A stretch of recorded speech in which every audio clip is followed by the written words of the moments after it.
Microphone check 2 1 2. Ladies and gentlemen, welcome back to It's the Bearded Man podcast with your favorite, the world's favorite bearded man, Bob Bay. Today in the building, I hope I pronounce this right. If I don't, he's gonna kill me.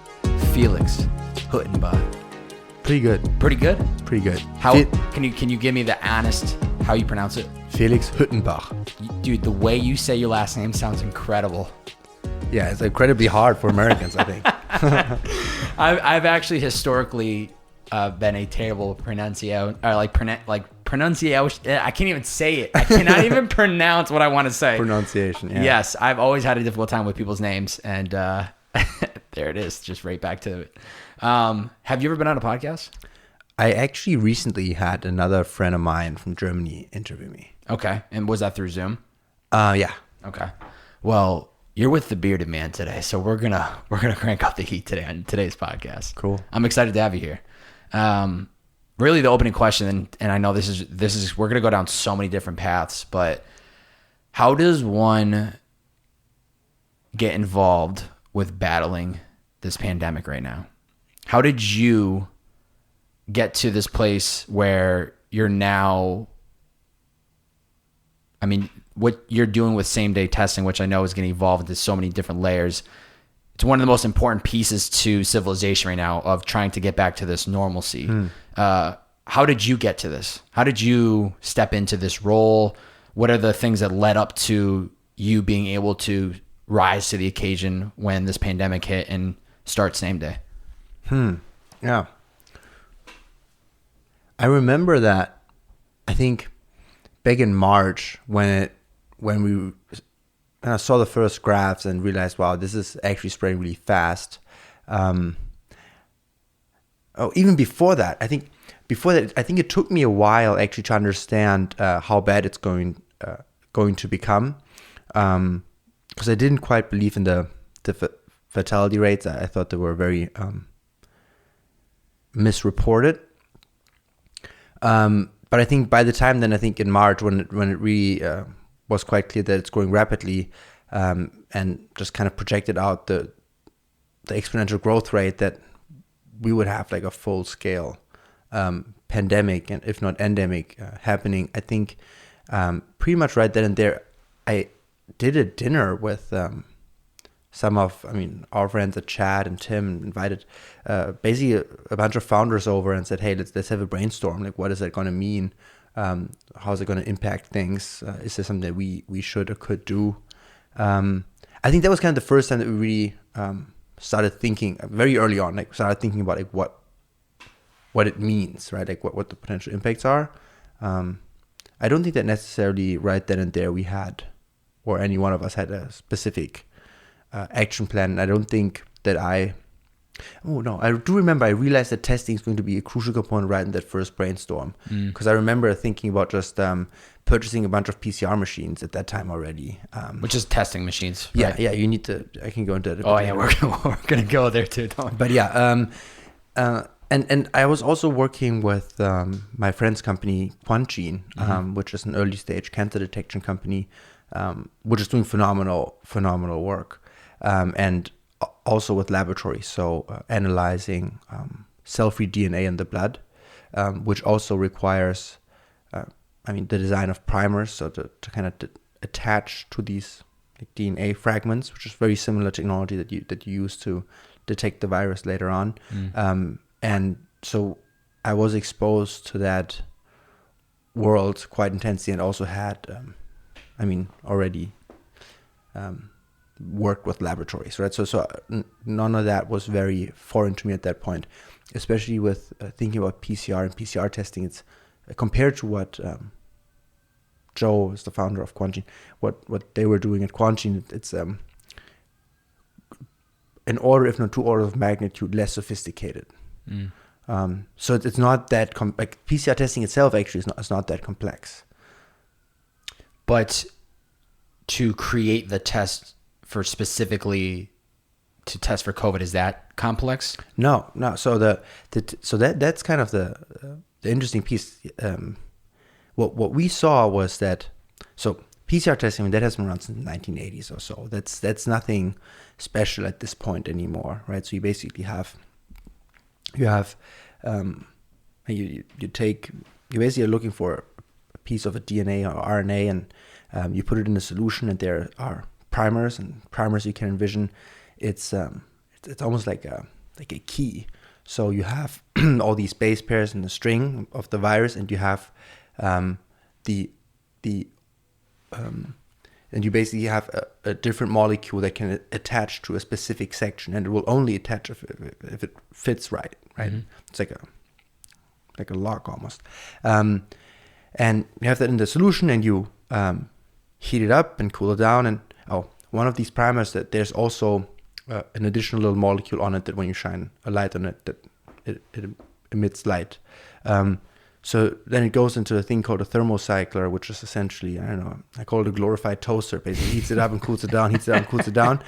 And every time it does that, it doubles the amount. So you have the two primers attached on both sides of a DNA strand. Mm-hmm. And every time it heats it up, it will create the copy. Right? So you have 2 copies then, and you do it again, and you have 4, you have 8. So if you do that, I don't know, 40 or 60 times, like, you end up with billions of copies. And you're not diluting the copy while you're doing that? Oh no, so the opposite. Like, you are basically enhancing the solution in there with that specific segment that you're looking for. So if the primer is attached, like the virus is in there, so the primers would attach. And then every time you copy it, like, you create, out of one copy, you create billions. And then when you shine the light on it, you can kind of see how many are in there. That's how the PCR you're more likely to see it because there's so many of them now. Versus... Exactly. And that emits the light, and you track it on a curve. So that's how it works. So that I mean, in the terms of that industry, that's really nothing sophisticated, right? It's been done all the time, and you're just looking for one virus.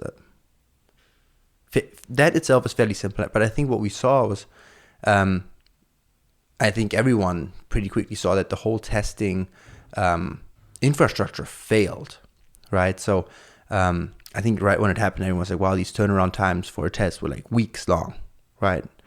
And what I knew was it's not the PCR machine that's causing the delay. That thing runs for 60 minutes no matter what, right? So what's taking the 2 weeks? Like, why is that taking 2 weeks if the thing, like most of the PCR machines are can do about 384 samples at one time. It takes like 60 to 90 minutes.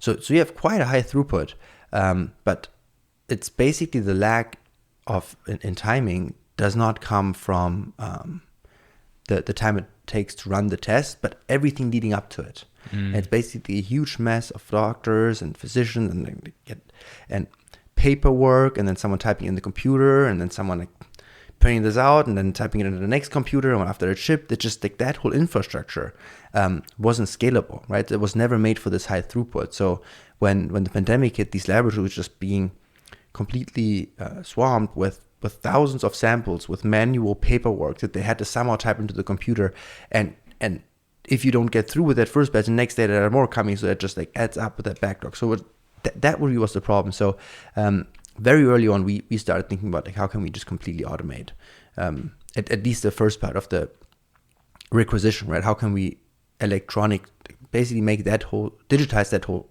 system?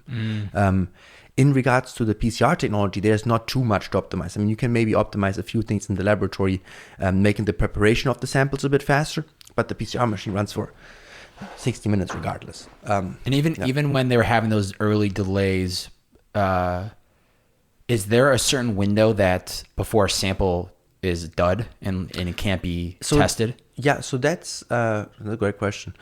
It depends. So maybe it's not there. I'm not sure how deeply you wanted to go into testing. It's getting a bit technical, but maybe it's exciting.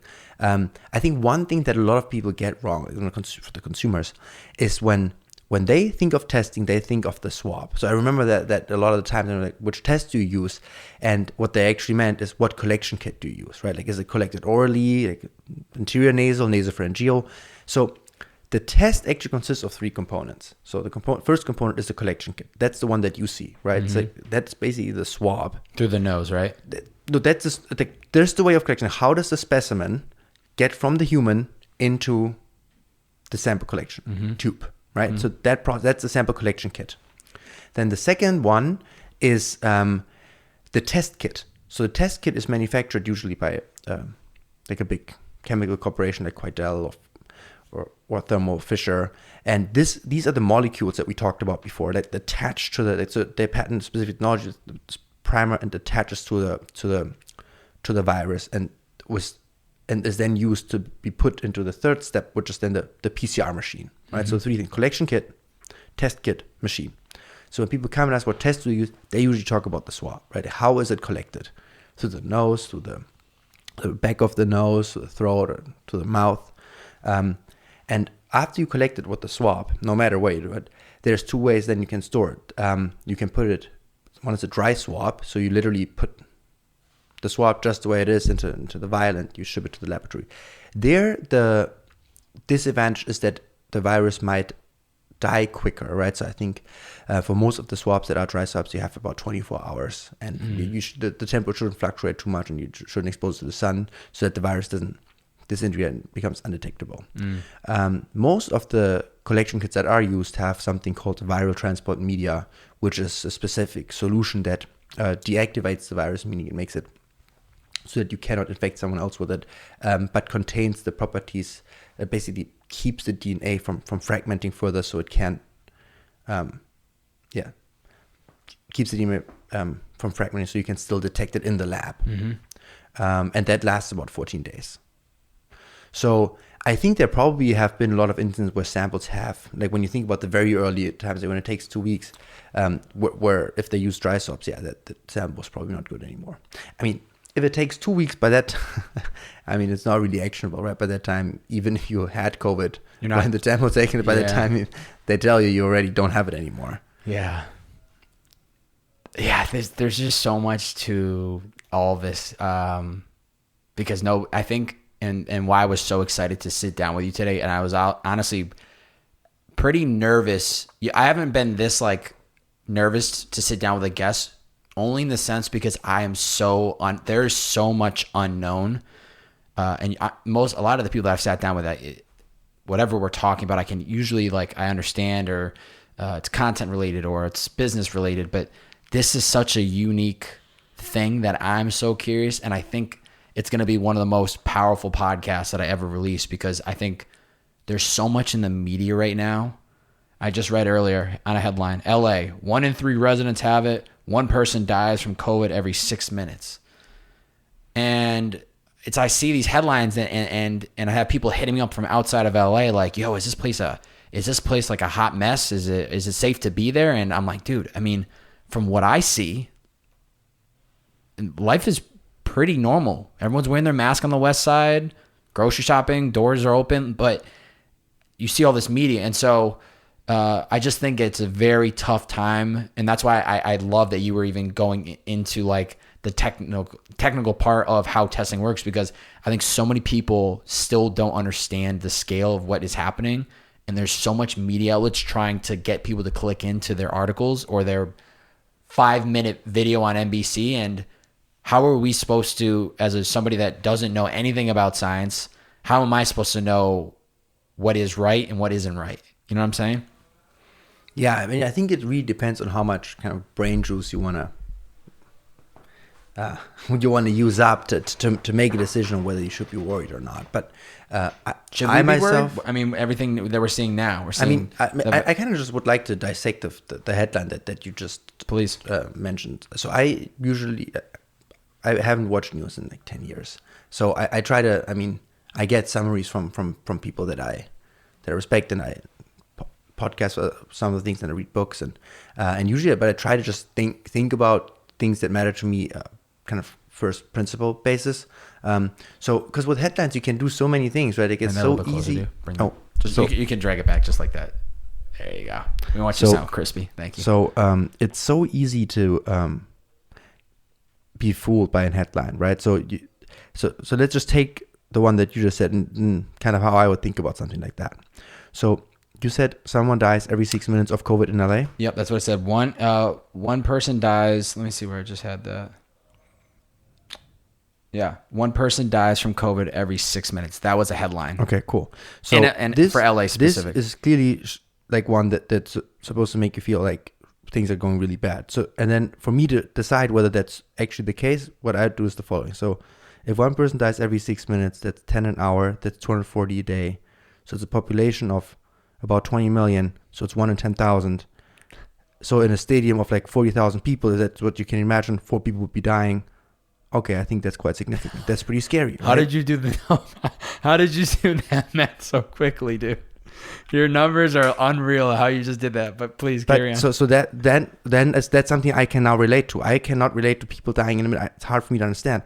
But I think if I'm in a stadium of 40,000 people in that day, and 4 of them die, that's pretty wild. Yeah. That's pretty bad. So that's actually pretty bad. But a lot of times you will see headlines that might sound bad, but are not. This one, imagine you go to like a Super Bowl, 4 of the people died in that stadium that day. Yeah. That's scary. It is. Yeah. It is scary. Kind of because we just went off the tests. People hear the rapid test. Mm-hmm. They have the PCR test. Mm-hmm. Should people be doing one specific test more than the other?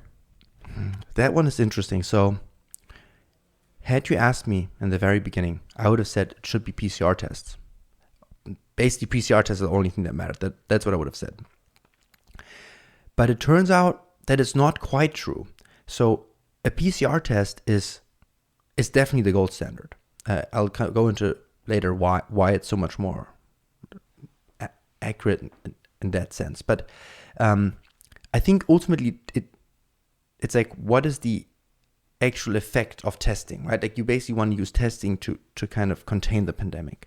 And an example was this, right? So when you have a PCR test, but it takes you 14 days to report it, like how good was that test then, right? So if you can turn around the PCR test very fast, meaning less than 24 hours, that's like the best thing you can do. And I think then that's awesome. But if it on average takes you 7 days, it might be better to just introduce on top of that rapid tests, which might miss a few people. And I can come into the reasoning why. Maybe I'll do that now. So the PCR test that we mostly use, it's called the Tech Path by Thermo Fisher, and there is a metric that no one really talks about, but I think it's a very important metric, and it's called limit of detection. So that is the minimum amount of specimen that you need to have on the sample to be able to detect it correctly as a positive or negative, and that is very low. I think it's around 10, right, for the PCR kit. And for most of the rapid antigen test kits, you need like 1 or 2 orders of magnitude more, like hundreds or in some cases even thousands, right? So that means when they talk about accuracy, right, they might both be accurate in that experiment, right? But you needed much more of the virus, like someone to be like quite infectious already, for him to be detected as a positive. With the rapid. With the rapid. Mm-hmm. However, I think we shouldn't also be fooled here. So you will have like tens of thousands, if not more, like if you're really infectious, right? So the benefit of a PCR test is it's quite sensitive, meaning that you could be considered non-infectious to others, but the PCR test would still show you as a positive, which is great. So that's something that we understood quite early. So when we just started with the testing, as part of Quantgene, we did it for movie production companies, and that was something that they utilized, right? So if I can detect that you are positive a day after you got infected, but it takes you probably 3, 4, 5 days to be considered dangerous, like meaning you can infect others, that's actually something that I can then use, right? So if I come in and test you every 3 days, I can ensure that I will always take you out before you can infect someone else. That's quite powerful. But that whole system only works if you turn around the PCR test extremely fast. That's kind of what I wanted to say in the beginning. Yeah. Interesting. Okay. Will the vaccine save everyone? I know we talked. I'm also like, keep in mind too, I know we had a pretty intro. We did have a good conversation last Friday, and I was scared to ask you too many questions because I think at that point we had established that we were going to do this podcast. So don't feel like you're ever repeating yourself with me, because I think a lot of people just don't know these answers. So we talked about it the other night, but the vaccine. So I think a lot of people listen or see and they get nervous because they think, why does it take us years and years to make a vaccine for X, but yet when COVID comes around and it's a pandemic, we're able to make this vaccine within 1 year. I think that's a big red flag for people that don't know the space. And then people get nervous. And as I saw before you came here, there's headlines of 19 people have died after taking the vaccine, which I think is also a problem because they might have gotten the vaccine but died from something else, but they're going to trace it back and say it was the vaccine that killed them. So do you believe in this vaccine? And should people be okay with knowing that this approach to making this vaccine is much different than anything that we've ever done before? Yeah, there's a lot of questions in one. Will the vaccine save everyone? Okay, maybe I'll start with the other one. I don't want to go dark. You pick it. I know. So, you're really in the hot seat tonight, man. So I appreciate you just rolling with me on this. Let's take the other one. Like, why did it take? Yeah, is it suspicious that it took? So it's just fundamentally different technology, right? So the mRNA vaccine is just fundamentally different technology, and that has been worked on for quite a while. And I don't know, what would be a good analogy? Maybe almost like AlphaGo. I think that would be a good analogy. It took so many years to develop like an AI algorithm. But once you got that done once, all that foundational work was done. Now suddenly AlphaGo can be like beats chess, beats Go. Like it can be kind of used to do all these things very, very fast. And that's how you should consider that vaccine. It took quite a lot of work to develop like this concept of like bring that to life of mRNAs. But there was something that was known previously. So you can read papers 2016, 2018. People, like, researchers very excited about it before they knew that the pandemic was coming, this one. That this technology would allow the scientific community and the biotech companies to develop vaccines much, much quicker in the future. So that was something that was anticipated. So I think that in itself, like the vaccine development, that is a full success.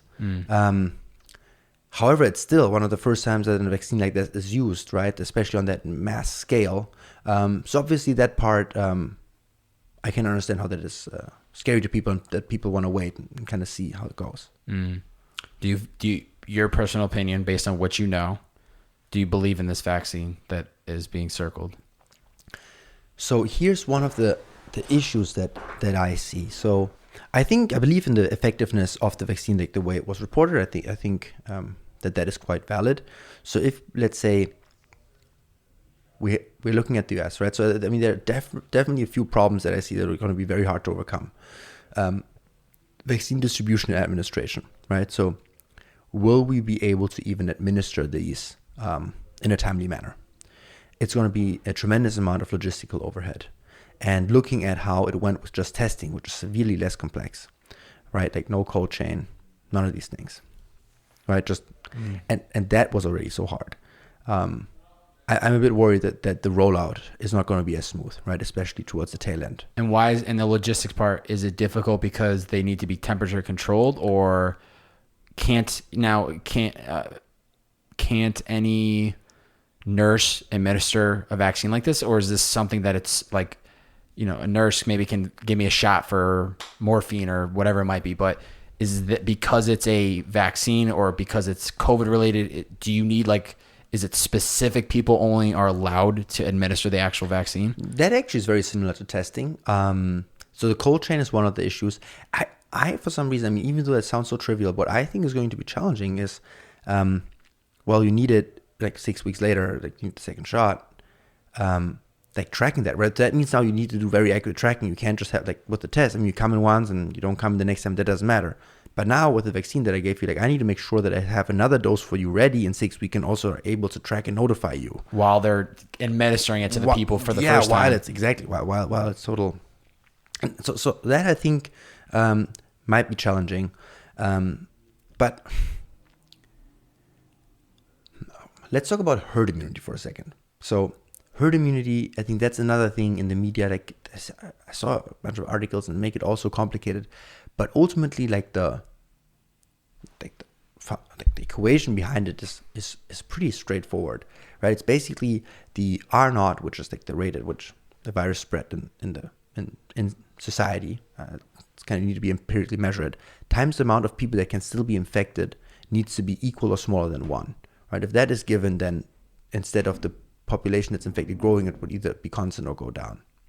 So when you look at the R0, like that, basically you can just look at the data from what happened in March, right? When nothing was shut down, when everything was just open. I think COVID had an R0 around 4. So then if you take that, then you would say, okay,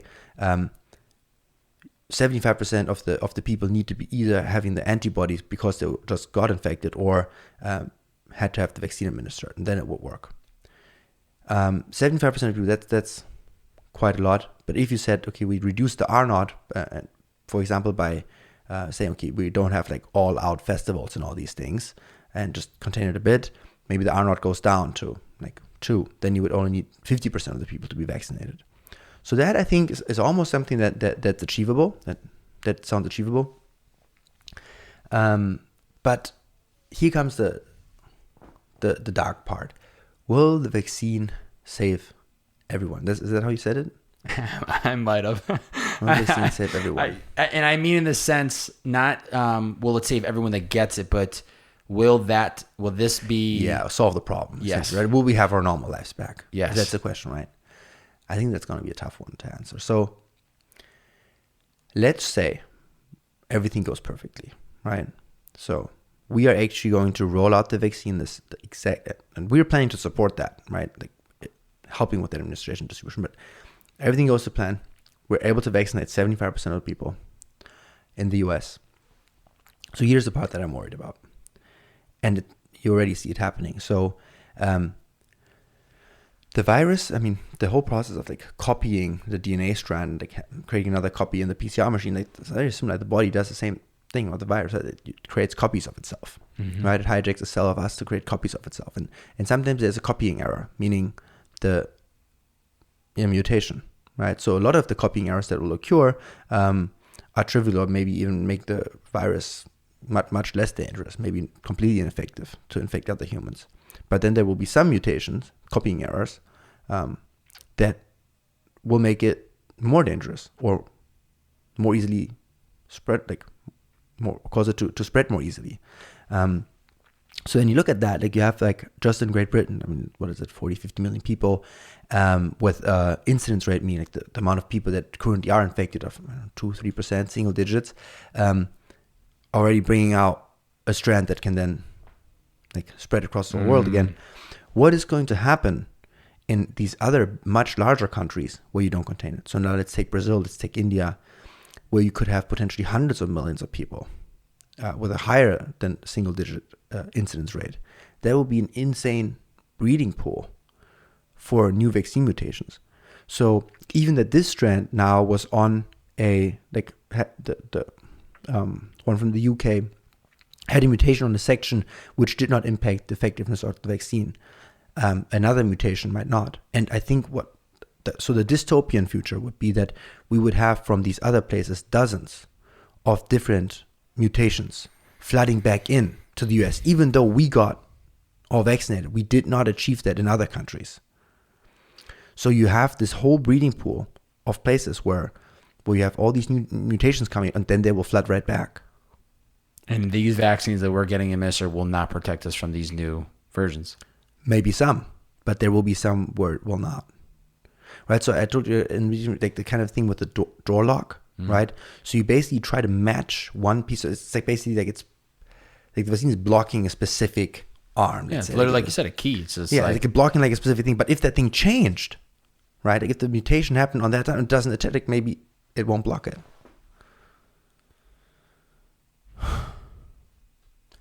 So, and then looking at that, like, what does that mean? I think the real scary part, I mean, we've seen now that it's possible to have a version of the coronavirus that's like, I think almost as bad from a fatality rate perspective, but just spreads so much faster. What if you have a mutation that causes it to be as deadly as the swine flu, or, right? I think the swine flu had like a fatality rate of double digit, right? 10%, or bird flu, even worse. Then then that's really scary, right? Then suddenly you have something that spreads easy and can kill. And the biggest difference we have from now to when did the swine flu happen? What year was that? Do we know? I want to look it up. But my thought would be the biggest difference then to now is that people didn't travel and it couldn't spread as frequently or as fast as it can today. Agree or disagree? 2009. I'm looking up. So Yeah. was 2009, and then we have the. I want to see the mortality rate. What they report. Actually, I'm not sure. It's gonna take What year was swine flu? 2009. Where they just were able to contain it faster? Is that why we never? So I think the R naught, right? Like, so the R naught is basically how many people will one person that is infected give it to, right? So with Corona, it's like one person gives it to 4. And I think that was probably much lower with the swine flu. If you had to really just take a guess, when would people see normalcy again? When am I gonna be able to go out to a restaurant without a mask on and not sit with plastic dividers? And I'm not sure if that's should be saying these things, but like, I mean, I think it's important that we give a realistic depiction of things, honestly. So I remember having a similar thought there when they first locked it down and they said it's 2 weeks. I was like, I mean, there's no plan. It's not going to be 2 weeks, right? And then it lasted maybe a month, and then people just, I mean, we're like, okay, we're fully over it. And I'm scared that this kind of thing happens again if people have this expectation that like, we're going to get vaccinated in the next few months and everything's going to be fine. Because I don't know, I don't fully think so. Like when we're talking to airlines and they're making plans, guess what year? Like they're making like a PCR testing plan for COVID. Guess for what year they're planning? you're saying they're making it like a test so that Yeah, when you're boarding, they'll test you on the spot. They're kind of like buying test capacity and building infrastructure. It's got to be a couple years out. 2027. And that's just like in this run, like they're planning to PCR test They can't do anything faster than that. till 2027. Why wouldn't they make changes immediately? Oh, no, they are. But they're basically figuring out a testing plan for the next 7 years. Oh, I see what you're saying. Yeah. Because these guys, I mean, right? So I think we will have to deal with repercussions and the virus and its mutations for quite a bit. What's your best advice for what people can do to do their part? Other than, I mean, I think the easiest is to wear a mask out and about. And then, even then, there's some people that, are like, no masks, no one needs it. I mean, I feel very fortunate. I'm 27 years young. I'm healthy. I wear it when I go to the grocery store or anything public like that. But completely honest, when I run every morning, I mean, luckily I run early, so there's nobody out in the streets. I never wear a mask. When I was at the beach last weekend, never considered wearing a mask because everyone I was around was young and nobody was wearing one either. I do my part to kind of not come into close contact as much as possible, but I probably should be doing more to step up. Is there any advice on what people should be doing other than wearing that mask? Is there any, like, should people honestly like not be at the beach, you know? I don't feel that I have the right to kind of make this advice in that way, but I think one of the considerations is like when we talk about what, like in the very beginning, will COVID turn into a pandemic? And clearly it did. But I think my thought was like, will it become an endemic? And I think it did as well. Endemic is just something that, like a pandemic like the swine flu, it's something that you have and then it's over. But an endemic is just like the flu, it's just around. It's just a part of human life. Wow. So if we consider that coronavirus is part of human life, then I think what our part should be, if we want to be a bit more entrepreneurial minded, is like, what does a world look like where COVID is part of human life? Like, in what way can I build things that contribute towards a better society in this new world? Huh. Yeah, that's going to be really rocking for a lot of people to come to grasp with, that it's just not going to snap of fingers disappear. Same day. This has been like, I mean, let me give some context. I heard about same day in the fall. I don't think I needed really to get tested at all. And then I got my first same day testing experience probably in the fall. It would have been not too long after you guys launched. And leading up to same day, I had did 2 different versions of testing in LA. I had did the LA city spot. There was like a spot in Inglewood where it was like you drive up in your car, you book it online, and it was efficient. It was done right, but I definitely was like, this is not dialed in. Like there's something that's, I just felt like there's another way to approach this. And then I think I might have done another test somewhere else. I can't remember where. And then I did same day. And I had heard about it. I needed to get a test because I was flying home to the East Coast. So I look it up online. There's all the locations, super easy. Fill out all my information, create my account.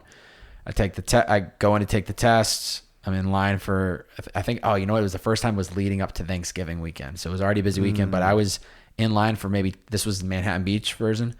I was in line for maybe 10, 15 minutes. It was great.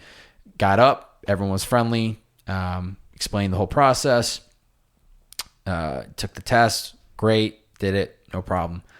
Got my results as I was told, texted directly to me within, I think it was like 48 to 72 hours. I said, with all the Thanksgiving travel, it's a little bit backed up. No problem. Planned accordingly. Got the results directly to my phone. Great.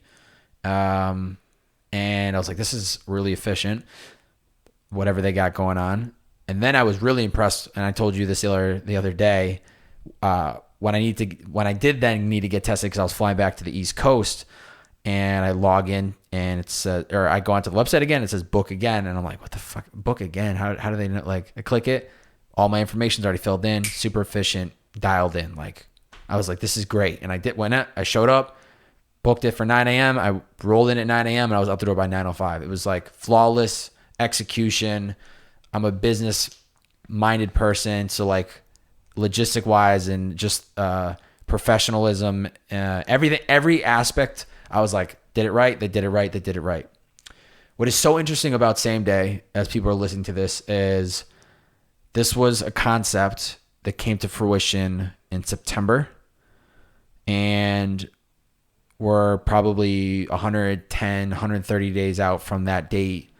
And this idea and concept, which I think just first location was Abbott Kidney, correct, has completely scaled at a speed of which I wouldn't even be able to sit as calm as you right now, because my head, I can't even imagine what your day-to-day looks like. But it has evolved from just 5 months ago, one location, to, at least from what I saw online, like 13 states. I think what I recalled when we had a conversation, 800 plus employees. How did that like step up? How did that rocket just like immediately take off so quickly? And how were you able to just like run with it? Because it's an incredible opportunity for, even outside of like you're helping out with the pandemic, any business person that has an idea, they bring it to life, they start it, they never imagine or honestly are prepared to scale at the speed of which you're scaling. So how and why is this just a complete rocket right now? Yeah. I think the first one is like the magnitude of the problem, right? Like it's literally, I mean, the US spent several $1 trillion to try to ease us out of the pandemic, right? So it's a problem that is rocking millions of, like billions of people's lives. Literally everybody. Yeah. And so the magnitude of the problem and the speed at which the problem occurred, right? It's also quite unprecedented, right? It's just bam, from now to the next day, it's a few months, and suddenly the whole world is shook. And so that I think is one factor, right? So the magnitude of the problem that you're solving. And then the other one is the people that were in the driver's seat to solve the pandemic. I don't think they were, let's say, correctly incentivized, like you met, or willing to act as boldly to go against it and fight it, right? So I don't think most of the laboratory people and scientists, would just go all out and say, okay, what we need right now is hundreds of people swabbing and testing, right? They just wouldn't go to that length of saying, okay, we just need to do this now. And that's kind of interesting. Like with same-day testing, one like same day, that's for the people booking, right? So it was hard to get a test. So I was going to say, okay, same-day testing, same-day results. Like that was my vision, to be able to make this accessible and then also return the results fast so they matter. But that ethos is across the whole team. Everything needs to be done same day. When a lawyer wants to give us a contract, but I need it by like today, same day, anything today, right? So we can't wait. The virus is not waiting. So one of the things we say is that we have to grow faster than the virus.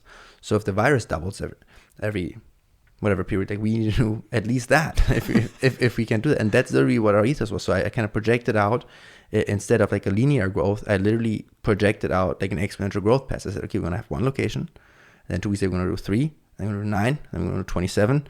And now we're going for another 70, right? Which is going for 100 locations, right? So you need to just, and it's painful. It's incredibly painful. Like it's extremely painful. Like when you feel like you're absolutely exhausted, everyone on the team, then you say, okay, now we have to do another tripling. Right? So I think that the team is now very big. Like, I actually don't know the exact count, but probably approaching 1,000. 1,000 employees. Mm-hmm. Across how many locations? I think it's like probably around, when we last talked, 3 days ago, probably 5 more than now. Wow. Maybe around 35. 30. Oh my God, there's so much to unpack within that alone. How do you know which state and what cities to tackle first? Oh, I don't. I think so the vision I had was very similar to how the virus grew, right? Like you basically think about like the virus infecting a few people, and then someone takes a plane and goes somewhere else, and then from there on it spreads again. That's what we did, right? So we kind of said, okay, like with the testing location, we have to like spread them out. We just spread them out, and then from there you kind of see where the biggest demand is, and they can kind of spread faster. So like literally think about it as a web, similarly to how when you look the first time at the virus map, like if you look at same-day testing location, like that's how it's going to look. Wow. Yeah. Wow. Because I would imagine you could have easily just stayed busy just focusing on Southern California right now. I mean, you could certainly, if you wanted to optimize this for profit, you would probably just specialize and try to, optimize the costs. And but that's not what we did.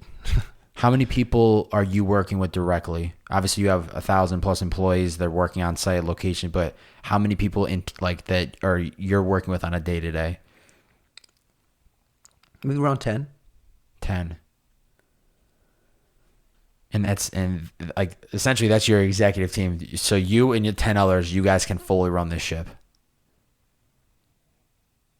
I don't think that would be fair to say. I think we need all of them to run the ship. I don't mean, yes, you're already very well media trained, because I'm glad you caught that. I don't mean that. I don't mean in that sense, but media trained. That's so funny. You're not even media trained. You're the opposite of what I am. I actually didn't mean it in that sense, because that makes it sound like you're not being who you are, and you're very authentic, and I can feel that. I'm just trying to. But you're, in the sense, you're very aware of just like what I'm saying, and it's that was actually something I was thinking about, because initially we didn't have an org chart and nothing. We just no job titles. I didn't want that. I thought it'd be silly to give job titles. Like today I'm the head of solving that problem, and tomorrow I'm the head of solving that other problem. Whenever a problem occurs, you do, and then I think at one point it started to kind of clearly, like I basically went in and was the first time. I was basically always the first one who solved one problem, like the first employees. But then it turns out that there are people on the team that are much better at that specific thing than I am. Yeah. So there's another guy, Maxo, fellow German guy, and he's just much better at scaling this. So he opened quite a few locations, like a Smile Direct club competitor in Germany, and he's just much better and more efficient in launching locations. Savannah is just much better at understanding who a good employee is and what a good fit is, and she's much better at hiring. So she hired, I think, single-handedly hired 500 to 600 people. Oh my God. Right. So, and that's kind of what just happens, like that. I go in the first time, and then there's someone else that steps up and just takes over that field and runs it and grows it. So now I am basically more and they are doing a tremendous job with that. They're basically trying to shield me from most of the problems now, so that I can focus on the technology and the next step, right? How do we get into vaccinations? Like how can we make the workflows more efficient? What can we do on the software side to help the patient, help the doctors, help the laboratories?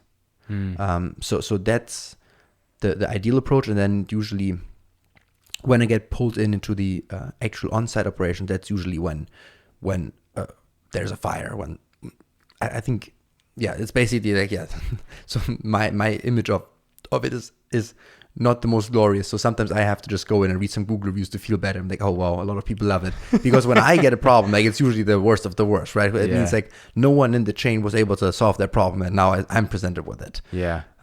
What have been some of the biggest problems?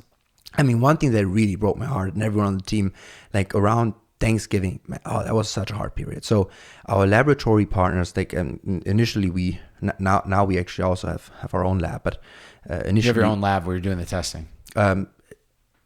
Some of the samples. Okay. So yes, we do. And that was, I think, a function of our experience over Thanksgiving. So we have a partner laboratory. I mean, they're doing a phenomenal job, but ultimately we don't control it, right? And no one cares about our clients and our samples as much as we do, right? So the partner laboratory then basically over Thanksgiving kind of got backed up, right? And we told people that we'd probably be able to give them the results in like 24 or 48 hours. And we didn't. And people, I mean, like all kinds of horrible stories, right? Missing flights, like missing parents' funeral, like heartbreaking, right? I think that's, one of the realization was, wow, the stuff that we do is much more than just the swab. Like it's like every single tube that ends up in laboratory is a story. Every single one of these vials is a story, right? And you decide the fate of that story. So we worked like extremely hard to really make sure that we can get these turnaround times down. But yeah, that was rough, right? So if you imagine you have like 100 people that you let down, like that's terrible. Yeah. I mean, we refunded all the money, but it's still at that point. It's not even the money. It doesn't even matter, right? Like exactly. It's like when I flew home to go back for the holidays. I went the same day, and I couldn't have flown if I didn't have that certificate. Yeah, but imagine if you missed that one, right? How bad would and that's on me, right? Like we gave out that promise, and So these are the kind of things, that then come to you and you're like, that's pretty terrible. And I think that's the thing is that as we're having this conversation, I'm seeing, you guys are growing, it's crazy busy and growth. But at the end of the day, like you said, there's a lot on the behind the scenes that majority of people don't realize what comes with, this is very specific, obviously, given you guys are doing testing for COVID, but this is what happens when you are the top CEO or the founder of a company in something. I've seen it happen with Liquid IV. I know of stories from the past when they would ship product and the sticks weren't temperature controlled and it would get frozen and then it would look clumpy. This was like years ago. And so then, the founder has to deal with it then. And so that's what you kind of sign up for. And I'm also kind of curious too. I looked up that you had, this isn't necessarily the first thing you ever founded. You had founded a fitness company called W8X. WaitX. So you have had previous founder experience. I don't know the scale of which that had grown, but I'm also curious too, because you had brought it up earlier. What inspired you to jump ship at Quantgene, sorry. So I think, Quantgene was providing and is providing like amazing testing solutions for the B2B kind of enterprise space, movie productions, etc. In general, for pandemic? No, also now in regards to COVID too, right? It originally was just it was cancer. Yeah, no, it's still doing that. So they just opened another arm. And I just saw that there was a tremendous opportunity for the consumer as well, and I thought that I would be able to grow this faster myself, right? I mean, because it's the other one is like a very serious scientific company. You cannot just launch locations like crazy without getting the right authorizations, but I thought it would be so important. And I had the capital, right, from my previous exit to just do it myself. From exit of where? WebEx, the fitness company. Oh, fitness company. I sold my shares there. So, and I think that maybe is actually one of the reasons why I was able to scale so fast, because we never had and still don't have to think about convincing investors. Right, I spend zero time thinking about what the investors want. I can focus all my time to think about what do the people need. For same day. Yeah, what do our clients need? What do our employees need? What will make the company better? I don't have to waste a single ounce of thought onto, what should I do to convince the investors? And that's amazing, right? So I think a lot of allows you to just execute. Exactly. We no board, we just do it. Yeah. Is there any, and maybe it's too, I think I might have asked you this the other day and I don't remember if I did, but like, was there any hoops to stepping into the space to offer COVID testing and to do these services that you guys do? Or could I just tomorrow register a business name? So that I think is a big part of why I think another reason, right? So it's actually quite difficult, right? You don't just, like, it's highly regulated space. These laboratories, I mean, like the CLIA licenses that you need to obtain, it takes years to get and to test there. To basically open a laboratory that is certified and running high complexity tests to be able to even conduct the test. And they obviously choose their business partners wisely, right? Because their name's on it. Exactly. Yeah. So I think there, in that regard, I got quite lucky because I already had the relationships. Had I not had the relationships and the fundamental understanding of how the laboratory space works and how to interface with them, especially now on the software side, right? In order for us to do it efficiently, like, we interface with them electronically. So that requires for the laboratory also to do quite an investment on their side to be able to communicate with your back end so that you do not have to ship paper around. And so in that regard, I do think it's not that trivial to just kind of start testing. Huh. Wow. Have you been getting contacted by anybody that is of somewhat power in battling COVID, in the sense of, like, I just haven't heard of any other organization that is scaling at your guys' speed and actually doing these tests efficiently and effectively for people? If I'm a rep on the government and I get word of this fast scaling company, my thought is, what are you doing that we can help you do? Because the more people we can test, we can detect, it's part of the bigger problem. So has there been any outreach? Has anybody from LA specifically, like, said anything to you, or has that happened yet? To some extent, I think, first and foremost, it's a highly regulated space. So you need to be very compliant, and there's, like, people auditing. And so we are definitely, just because of that, in touch with a lot of state officials, like, let's say CDPH, public health. They just want to make sure that we are reporting all of our numbers correctly, right? Which is important for them to make decisions, right? So it's not just important to you that you know that you don't have COVID or COVID. Like, in order for the state to effectively navigate the pandemic and make decisions, they also need to know, right? So they want to make sure of that. So in that regard, we're definitely also already in contact. One thing that I am hoping to do is, we're building such a passionate team and physical infrastructure, right? We have warehouses all over the country, like locations, and like hundreds of nurses. I want to be able to help and aid in the administration and the distribution of the vaccine. What's holding you? I think that part is just a formal process. Like, we are applying and registering there. I had talked to a few state officials in LA about that. I don't think there's a final decision yet on it and how far we can get involved, but that is definitely something that I would be looking into, right? And what do you see same-day testing evolving into in the next 6 months, year, 5 years?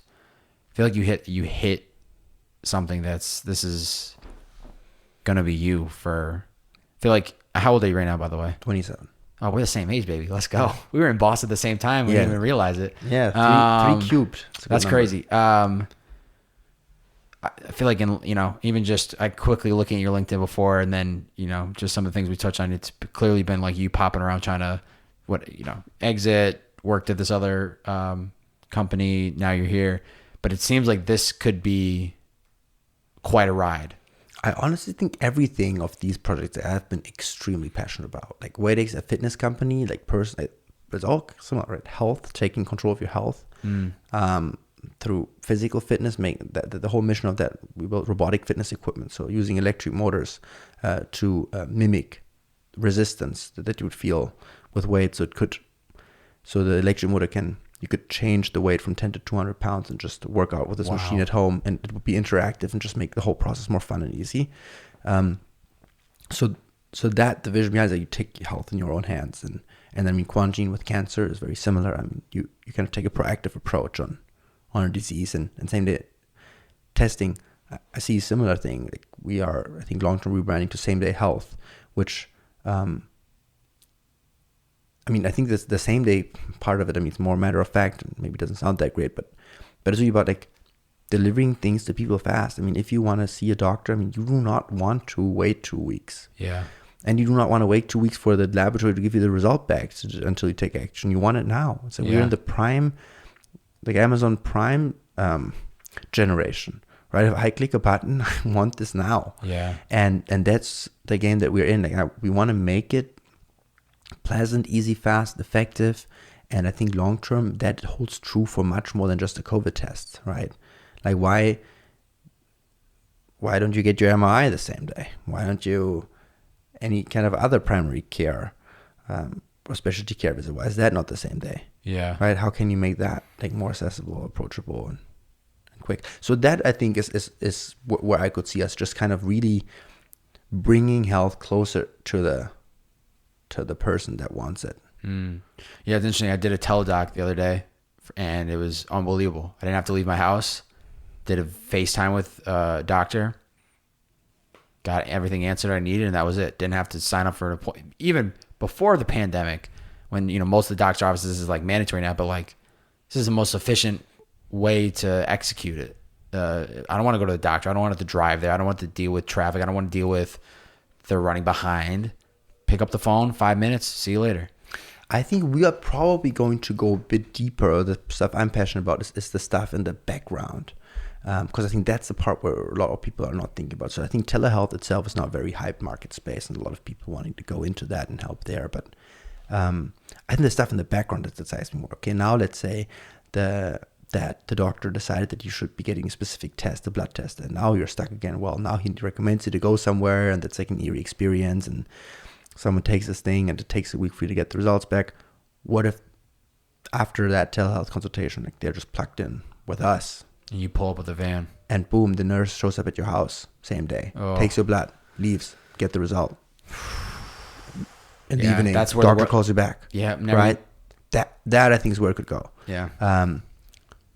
Like just making, I see it. That's kind of where what I see. Where that basically just envisioning what would someone want.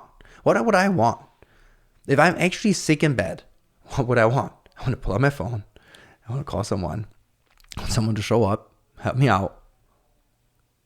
And that's it. I don't want to wait like in misery for several days to go to the doctor. That's not what I want. Yeah. I don't want to stay in line to get a vaccine or stay in line to get, I don't know, medication at a CVS that I have to drive to. I just want to get it. Yeah. So I think that's obviously very far-flung, a long vision, but yeah, you say that now, and it's probably going to be by the end of 2021 at the rate that you guys are fucking scaling. You guys could literally be the Amazon Prime of healthcare, though. Yeah, I think that, funnily, we never, so that's, I think, one of the other things. We never thought about efficient processes or scalable processes, right? We never had the thing where we had to present it to investors, and the investor, oh, yeah, but is that really scalable? Like, what is your revenue per employee? No, we just did what we needed to do to provide what we wanted to provide. Yeah. And one of the things that happened was, I think, we realized FedEx is not reliable. We cannot risk. I told you, every sample is a story, right? Imagine now you overnight ship 100 samples, and then FedEx got stuck, got late, didn't make that overnight shipment. You just let 100 people down. We cannot afford that. So we actually ended up having to buy our own trucks and hire our own drivers, because that's what we needed to do in order to provide what we wanted to provide. Right? Was that the most scalable? Does it look the cleanest on the bottom line? Do we have the best profit per employee? Probably not. But that's what we need to do. And when you look at Amazon, that's what they did too. Wow. I think it's very similar, right? It's not like, oh, well, is that like the most scalable? They control every end of the business. Because no one else cares as much as you do. No one else cares about your clients as much as you care about your clients. And I don't even blame them for that. I mean, if the FedEx employee gets the same amount an hour if he makes my shipment or doesn't. I let 100 people down, not him. So I think that that I think is a big piece of what we did right. Understanding that we care the most, not blaming anyone else for it, kind of fixing that. And I think the second thing that we did right is we incentivized the people that work for us, right? Right. So align them on what we wanted to do, like emotionally as well as financially. Right. Make them, if you do the better job, if you provide the better service, you should get compensated for it. And if someone in our company ends up, and we have 22-year-olds making like quite significant, like more than they would make in other companies, but because they contribute also so much more to society, right? And it's worth compensating them with more.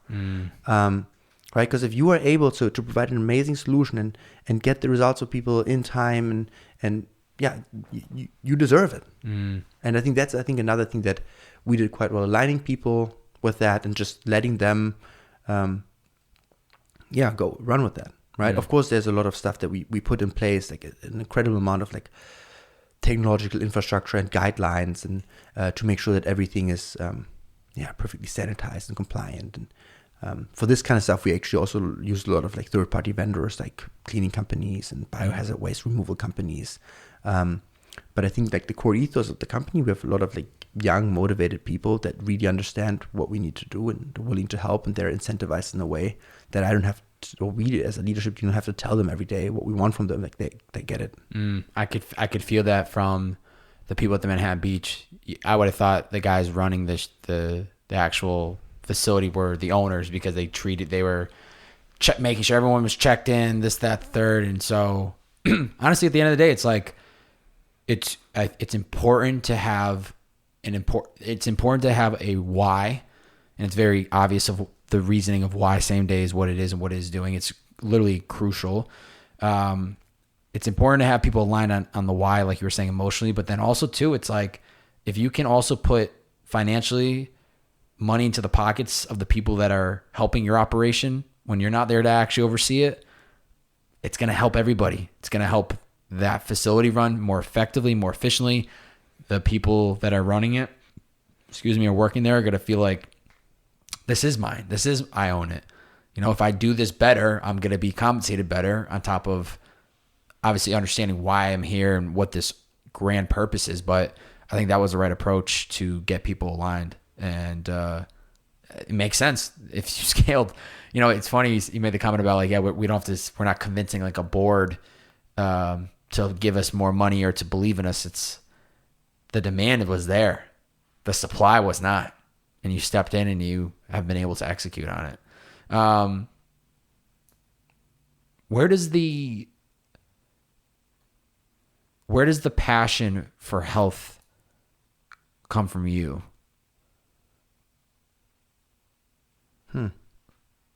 You studied at MIT. Studied at, I think, University of Berkeley at some point too.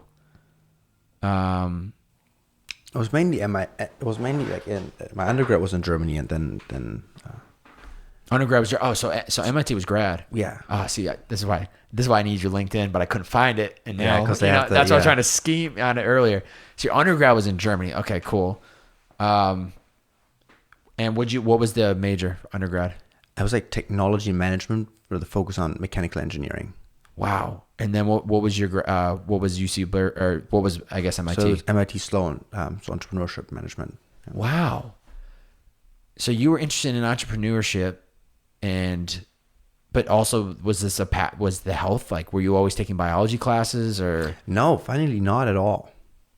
My whole line, Like it's very physics and math heavy. So my mom is a software engineer. My dad's a PhD physicist. Then my German side grandpa's like a double PhD, and then my Chinese grandma was a physics professor. So it's all like very math and physics heavy. So from really early age, like that was what I loved. Like was so easy for me. Easy, no questions asked. I don't know. That's just like it. And that then I thought, okay, wow, physics, that would be great. Super exciting. Probably gonna crush it. But then I was like, my dad did physics PhD, and then he went into procurement. He's buying like chemicals for large companies. It's like, doesn't really correlate much, right? So even though that sounds very exciting, I wanted to do something where it would be a bit more correlating, like kind of the what I would do later to what I study, because I didn't see myself becoming a professor. Which is funny because I ended up as a guest lecturer a little bit. But anyway, so but that's totally not where I saw myself going. Where'd you see yourself going? I don't know. I just wanted to build something. I just wanted to build something. Be independent, build something. And so mechanical engineering seemed like the right thing. And obviously the fitness equipment company would be very, like much more aligned with that. Right. But the equipment company that we built, I mean, that was already kind of interesting. It's a very complex system, right? Like you're talking about, you need to figure out manufacturing, production, product design. You have a whole mechatronics product. So it's electrical engineering, battery management systems. You need to run the software on the machine. You need to connect it to the computer or the interface that the human then sees. You have a content delivery platform. So I think it was like very quickly used to building like a very complex system. And I thought that was always exciting. So when I look at a system, I think it's probably like I look at things as systems, and that maybe is one of the things that enabled me to get excited and kind of navigate that relatively well.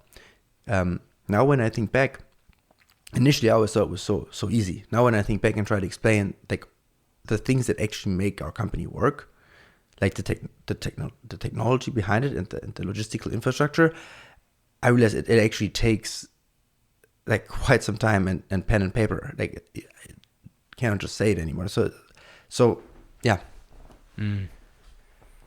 But I was never in. So sorry, it wasn't even questions. The questions like biology. Yeah. So biology is really like what really immersed that was in the with Quantgene, and even there it was very math heavy. Right, because if you think about it, even what we do here, we are not the people that actually develop the chemicals that we use to detect, right? But what I get on the end is like a fact sheet from FDA, EUA, their experiment, and I see, okay, that was their sensitivity, that was a specificity, that's how many molecules they tested, right? So that's actually a very math problem at the end of the day. Like from where I take it, it's quite a math problem, and that's something. I don't know how you're going to take this, and I hope you take it as a compliment, but you are the closest person to an Elon Musk I've ever met. I love this guy. I think this guy is amazing. I'm fascinated by any piece of content that I listen to him, especially when he's been on Joe Rogan. And I was fascinated even then when we were at your HQ last Friday, just listening and seeing how passionate and how so woke you are to just like your purpose and everything that you do. It's very obvious to me, and it almost feels like you had said like math, and that was like when you were growing up, it was just kind of like second nature to you. It almost feels like not easy to you, but easy. Like I don't know. It's like really, I'm just so fascinated by humans and how we all have our differences, but like you are really it feels like your core. You're like where you're centered. You're where you exactly need to be right now. You feel that way? That's a great question. I don't think I had that much time lately to think about how I feel. Like that's actually kind of a funny thing that we say at the office. Like, one is like, how do you feel? And I was like, I don't even know. You know, you're like so in it. Yeah. You don't even think about how you feel yourself. How did you feel 6 months ago before this started? Talk like August. I mean, you saw us. I mean, we were trying to live our happiest lives. Like even though like, kind of navigating the pandemic, kind of just personally, right? I was thinking back to like in the on New Year's Eve, kind of someone showed me. I was like, hey, like you need to like make a prayer. Think about Like, what's your word for the next year? I was thinking about it. And I said to myself, it's sacrifice. Because I think this year, like we are in a unique position to do something very great now. And if like this is not the year to put ourselves like as individuals first. Yeah. That's a great word. Sacrifice. Yeah. And I think with what's happening and how it's rolling out for you, it probably feels there is no question of a doubt of should I be working these hours? Should we be scaling at the speed? This is more of like a now or never opportunity. And at the same time, the purpose and why behind it is so literally important to the world that I feel like it's probably helps you stay aligned to this mission to keep growing it. Yeah, it's wild. I mean, I think you mentioned just like you saw us like working all the time. Yeah, I think that people we're probably working until like I usually work until like 1 or 2, and then I don't know the first every day meeting started like 7, 8. Every day. So and everyone else on the team does it, and it's not like we're again calling someone saying, "Hey, I want you to work like long hours." It just happens. It's a lifestyle. Like it's just so like the problem is just like we're just such a tiny drop still in regards to the problem. Like we're just so far away.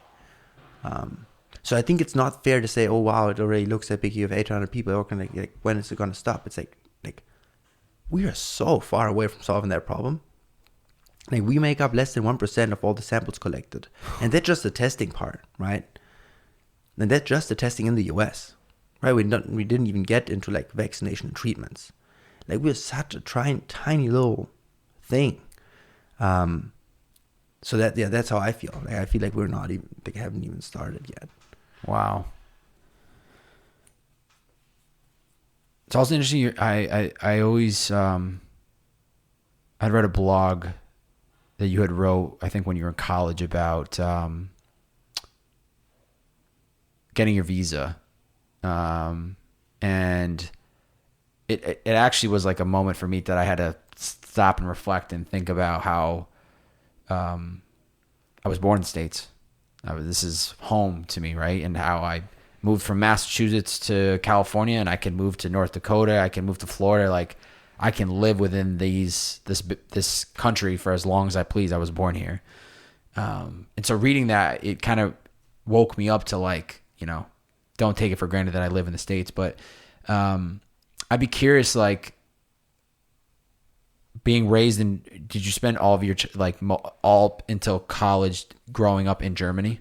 No, I was actually between China. I'm half Chinese, half German. So I was between China and Germany. Really? Yeah. What did that look like? Like, were you splitting half the years, or are you saying half of your childhood? Not quite half the time. So I was born in Germany. I think then with 1, I moved to Tianjin, which is close to Beijing, Peking, for about a year. So the first words I think that I spoke were Chinese. Then I went back to Germany and for quite a few years. And then I think the next time I returned to China, I actually went to a Chinese Monastery to become a monk when I was 10. So you went there that to was be the a next monk time. At 10? That was the next time I spoke to, but I was able to pick it up quite quickly because the first words I spoke were Chinese. So yeah. Whoa, this is unbelievable. Why did you go there at 10 to be a monk? When I was very small, so there's a concept called tiger mom. So my mother from China, like obviously living through incredible hardship to get to Germany under my out. So it's very tough. And she has these ideals on what a child should do, right? Which is like learning all these things and playing piano, and while everyone else can play in the sandbox. So I became like a rebel, even very young. Because I was like, I want to be in the sandbox. Everyone's in the sandbox. Why should I learn piano, let's say? And got to the point where my mom said, hey, you should go to China to your grandparents. And I said, basically, I'm okay with that under one condition. And that's the condition was that I get to go to a monastery because that's what Jackie Chan did, which was my biggest idol. Oh, and so that's how that happened. So then my mom basically took me there, and my mom had a friend with her and their son, similar age, and we both went to the monastery, the temple, and they left us there for the day. I remember that we walked out at the end when the 2 moms came back, and the other child crying just rushed out in the car, and everyone and I basically told my mom, I said, I'm going to stay. I just want you to bring my clothes. I didn't want to leave. So from that day on, I stayed there for about a year. Whoa. In the monastery. It was an amazing experience. At 10? Yeah. How did that change you?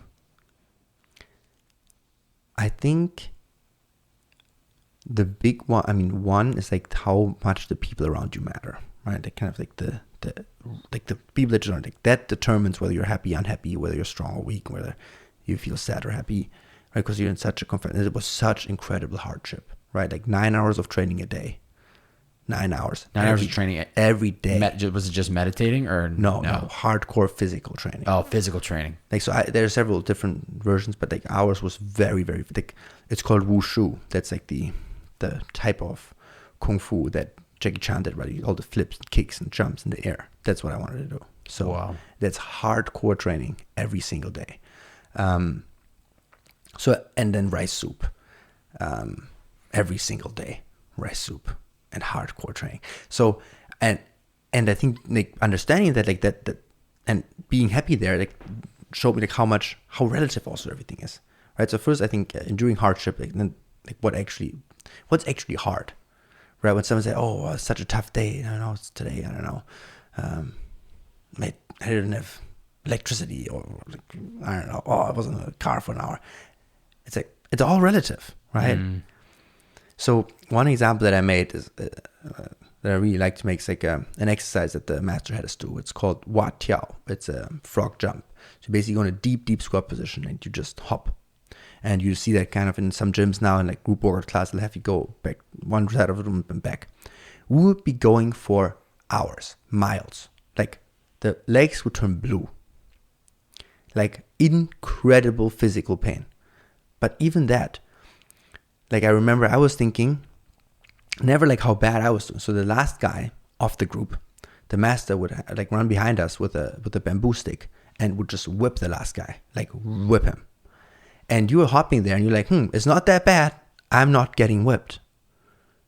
So it's all relative, right? So, and I think that kind of just, I think gave me a lot of perspective on stuff. I didn't have any like physical things there. Still so happy, right? Like less than, like maybe $1 a day that we lived on. Wow. I feel like that has to completely change your childhood because you come back after a whole year at the age of 10 and you get thrown back into, I mean, at 11, I'm like, in 6th grade, I was playing video games and I can't even imagine you getting thrown back into society after going through an experience like that and then having to like talk to friends or classmates and you are just on a different wave than them. Yeah, I mean, I wish I could just teleport myself back into like the mindset of the time. But I think as a person that young, and that's the cool thing about kids, and like everything will be normal because like they're just like kind of in the sponge mode, right? They don't come in and be like, oh no, I am not supposed to do that right now. They know that. So I don't even know if it was that profound of an experience or if it was that tough to reintegrate. I definitely remember there was some, I mean, when I came back, my hair was all, gone, all shaven. Wow. And first day there, they just pull it off or what? That was pretty quick. I don't know if it was the first day, but I remember I was like, it was super cool, like, because I was so incredibly flexible. I could kick my head like with my feet from the front and from the back. So, and I could do splits on, we would do splits on curbs. So imagine like a curb that's like 7 inches raised. So you do like a split that's not 180 degrees, but like 210 with a master extending. Can you still do that? I can like barely do splits now, but I'm still quite flexible. Like, and that's still from that time. So that I remember that all these things. From that time. So you're telling me once you train your body, you can pretty much always do it to a certain extent? I think another thing is, for me, it definitely lasted quite a while. And then, but also like the mindset, like I enjoy physical training. Right. So I think that also never went away. And that, I mean, obviously right now I didn't really have time to work out in like months, but hopefully it's going to change soon. But have you, yeah, I was going to say, like, even with all the crazy madness of working, have you still been able to check in on yourself, physical or mental health? Probably not. Like, the honest answer, probably. Should I? Would that be good for that?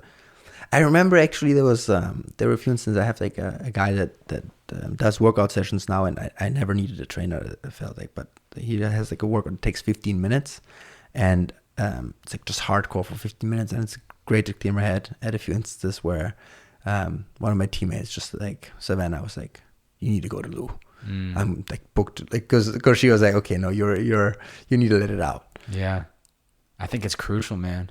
I mean, I don't know how I would run my life if I was in your shoes, just because of the madness and fire. But I think about in my personal life, of where I'm at in my life, the first 3 hours of my day are all about me, and it fucking fires me up for the rest of the day. Oh, that sounds amazing. It gets me like so dialed in. From I'll do like a workout in here with like a pull-up bar, do some push-ups, sit-ups. I'll go for a 4-mile run. I'll come back. I'll meditate. I'll have breakfast. I'll journal. I'll try to read a little bit. And by the time that hits, I haven't checked my phone for social media. I haven't checked emails. It's like 2.5 hours, 3 hours. And then I start for the day, and I'm so gassed up. That's amazing. Gassed up. I feel like I should get coached by you. That's like the opposite of how I wake up. I wake up, usually there's already a fire waiting for me. And this is the thing. That's the tough thing for somebody like you, where it's like, and you're probably getting fires already. Yeah. Unbelievable. Yeah. So then I think what it then becomes is that as this thing continues to scale, it's then becoming setting boundaries around, at the end of the day, Felix, you need to operate at your highest potential. That's the way I look at it. This is going to keep growing. This is going to keep scaling. Fires are going to continue to come. But there has to be a boundary where it allows you to dial in on you, because there's always going to be more problems to solve. And the best way for you to solve those problems is by attacking it from a space where you feel physically great, you feel mentally great, you feel clear in your mind, you feel like you've been eating the right foods, you've been drinking the right liquids.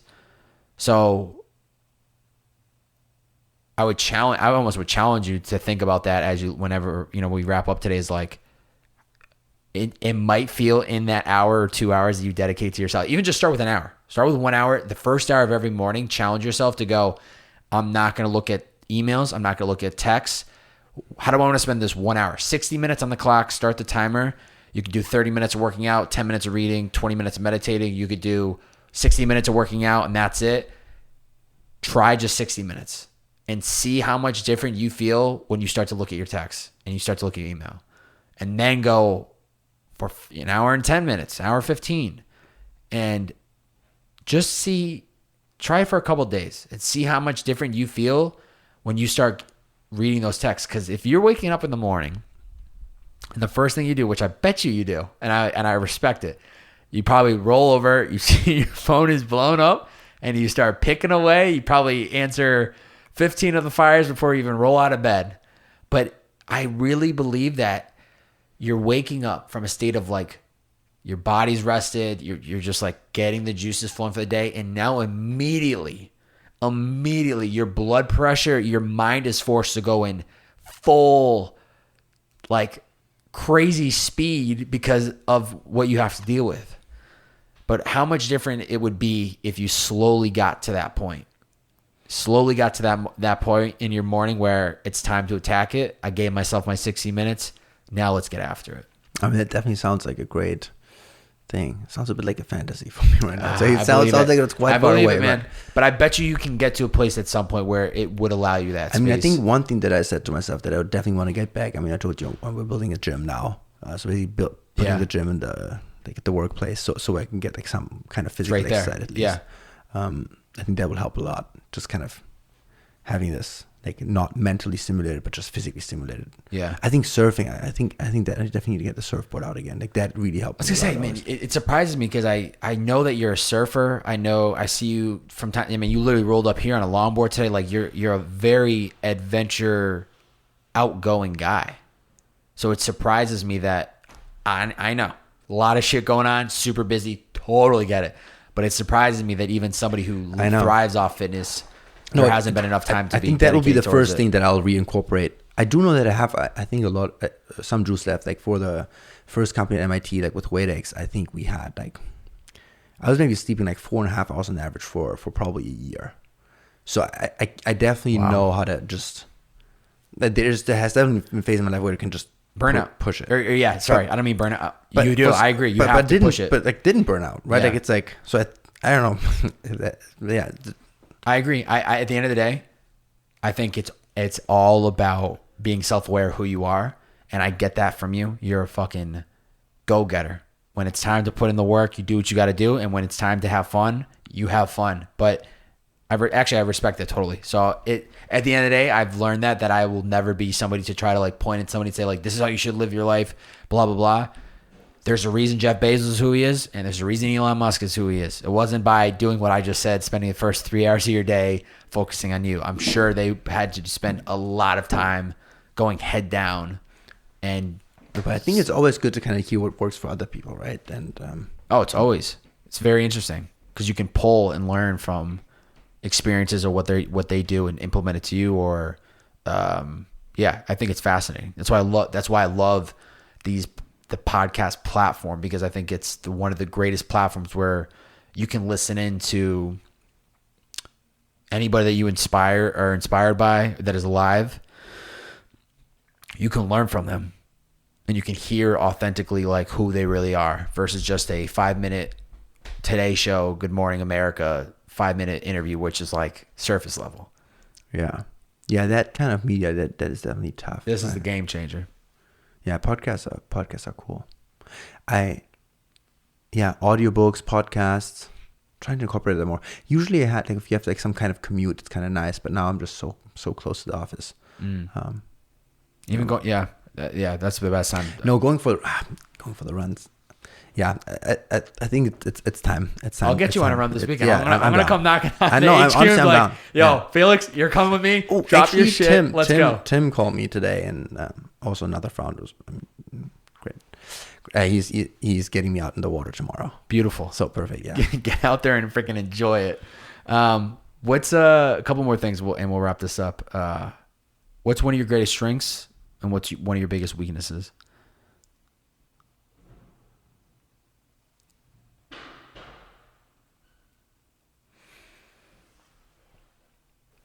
I think maybe strength, effectiveness. And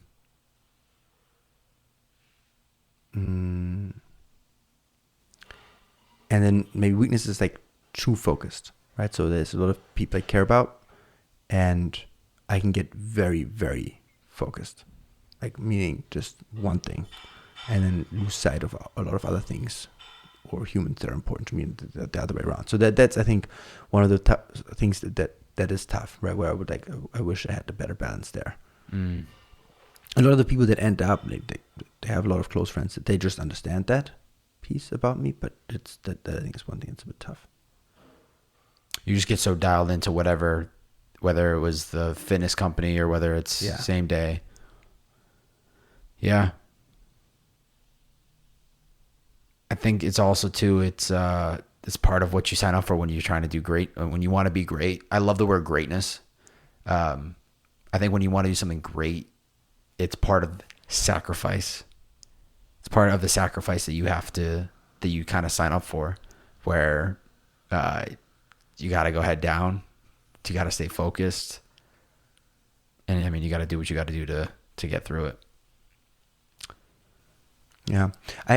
One thing that Maxo, who runs all the expansion of our company, he's not a short man.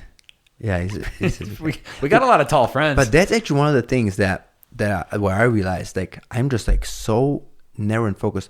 It took me 3 months to realize that he's a tall dude. He's like 6'8". And like there was one day where I looked at him and I was like, dude, Maxo, you're pretty tall. And he's like, what?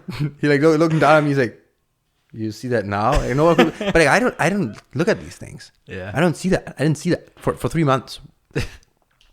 Wow, very tall guy. Yeah, but he says, it's a German saying, mach's geil, which means like make it awesome.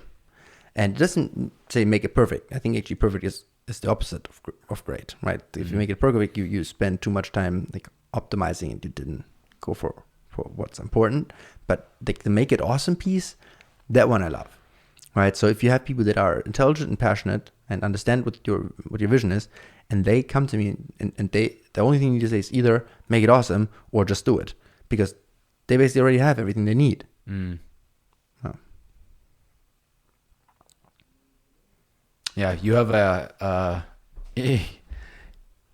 when you set your mind, I can feel it. When you set your mind to something, it's not a matter of if or how. It's not a matter of if it's going to work. It's just a matter of when and how are we going to do it. Which honestly, I think at the end of the day, at a super high level, if you can incorporate that mindset into your life, you're literally unstoppable. I think that's literally the mindset of every entrepreneur. Doesn't matter the path or the years that they, started the company or, went after a goal. The ability to just be relentless and to be willing to continue to show up even when shit is not going right. I swear it's just a matter of time at that point. It's just a matter of hitting that tipping point, and then, it really is just so fascinating because I've interviewed so many founders and it takes, years to get that first thing. Or, the first journey was long and very much the opposite, right? I had to spend all the time talking to the investors because with hardware, no matter your vision, you need to raise money first.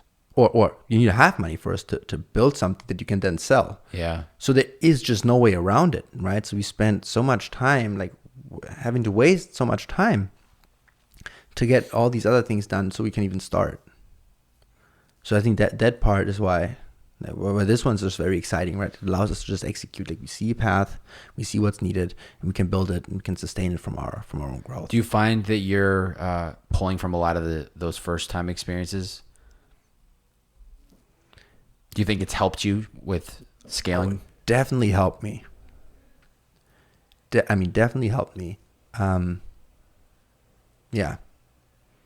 I'm just very grateful for having a team that works so well, because that I think is not that just doesn't happen. You have to get lucky, and I think we got very lucky.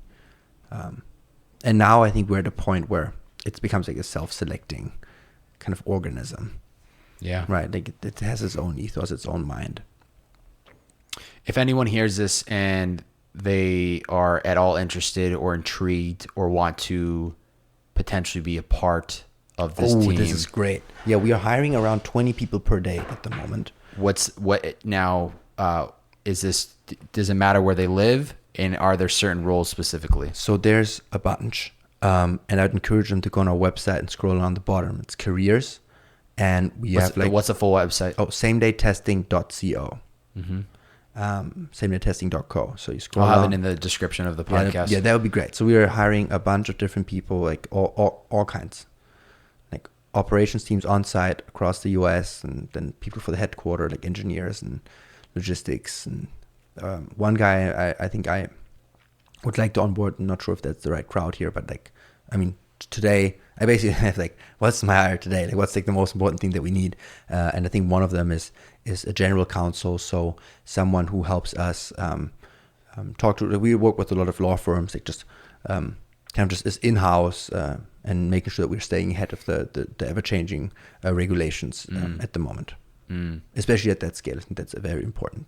And if somebody that's listening is in a place in the country, in the US, where there is no testing, there is no same day, they think there's an opportunity, what's the best way to approach you guys and say, hey, I think there's a great opportunity here, you should open a location? So smart. I'll give you an email address. I'll make it. It's not there yet. I'll make it so you can put that in the description. I'd love that. Okay. Because that's literally how we do it, right? Yeah. We have people come in. I told you when we saw, I was like, Massachusetts, here's the 3 locations you got to start, and it'll grow from By there. the way, we just signed, yesterday night, I signed Newbury Street in Boston. Did you? Yeah, I did. I don't even know what it looks like. Wow. I just know that was a very expensive place. On Newbury Street, though. Yeah. Wow. Yeah, I gotta help you guys get the Western Massachusetts. We gotta get this part of the state covered Let's up do because it. they need it. Let's do it. Yeah, that's great. I'll have the website linked up in the bio for you guys. That is actually so smart. That's literally what we do. Yeah, if someone has sends a message to the email why they think they should run it and whether. So I think that's the condition. They shouldn't just tell us where. They should also be willing to do it. And then we hire him, give him everything he needs.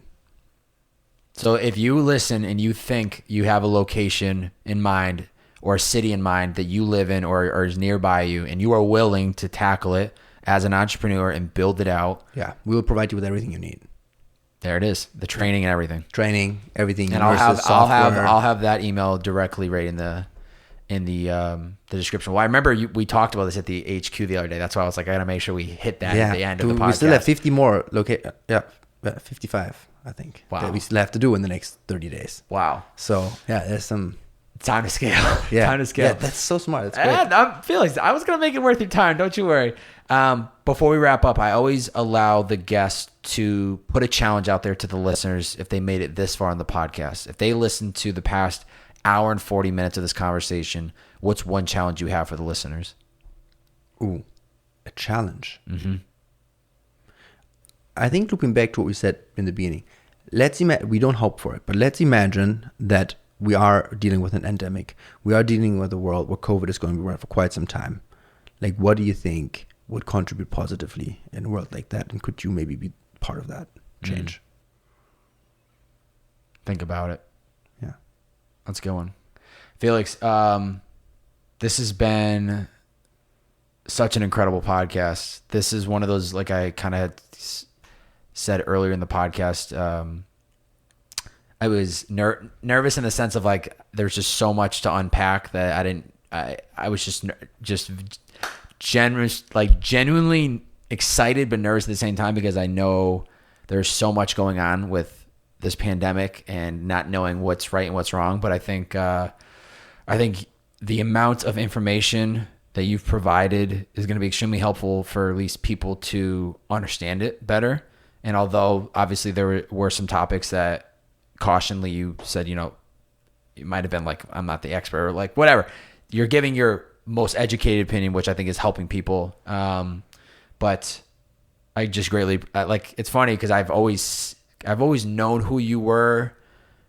I think we've crossed paths a couple times and never had a really chance to like talk to you. And so it's been an absolute honor, and I appreciate you taking the time to do this. And I think this is, I stand by and I'm pumped about every podcast I've ever done, but I think this will be one of the most proud podcasts that I ever put out, because I think it's going to be so well needed for the people out there that are trying to service through all this media.